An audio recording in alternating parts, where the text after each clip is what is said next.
Lake in the Clouds by Sara. A decade has passed since the series last left off after dawn on a distant shore, and much has changed. Not so much for the Bonners, though life has certainly continued for the family in that they have loved, lost, and aged, but in how Donati explores the Bonner story. Nathaniel and Elizabeth are now supporting characters. Consequently, much of the book's action is presented from different perspectives, familiar in characterization, but strangers in voice. Primarily, the novel is split into three distinct sections. The first focuses upon a runaway slave and what her presence in paradise means for the Bonners and the Freemans. Nathaniel and Elizabeth go into the wilderness once more to guide the woman and her unborn child to safety, knowingly bringing danger into their own family's life.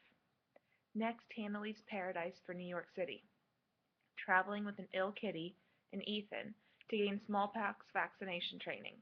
Finally, these two portions of the novel culminate in the third when both parties return home only to be thrust into a simmering racial battle fraught with revenge, secrets, and new relationships. To coincide with these three distinct portions of Lake in the Clouds, there are three main narrators, Hannah, Lily, and Jemima Southern. A recently blossomed woman, a child looking for her direction in life, and a bitter servant with an axe to grind, respectively. With this introduction to the novel given, it is rather impossible to present a review without bringing the personal into my remarks. It has been nearly 3 months since I last posted, not because I wasn't reading during that time, but because I wasn't reading and finishing this novel. Instead, I found myself constantly distracted, sometimes willingly and sometimes almost unwillingly, by other reading options. Hello, Downton Abbey fanfic, I'm looking at you. And this wasn't because Lake in the Clouds is a horrible or uninteresting book, per se.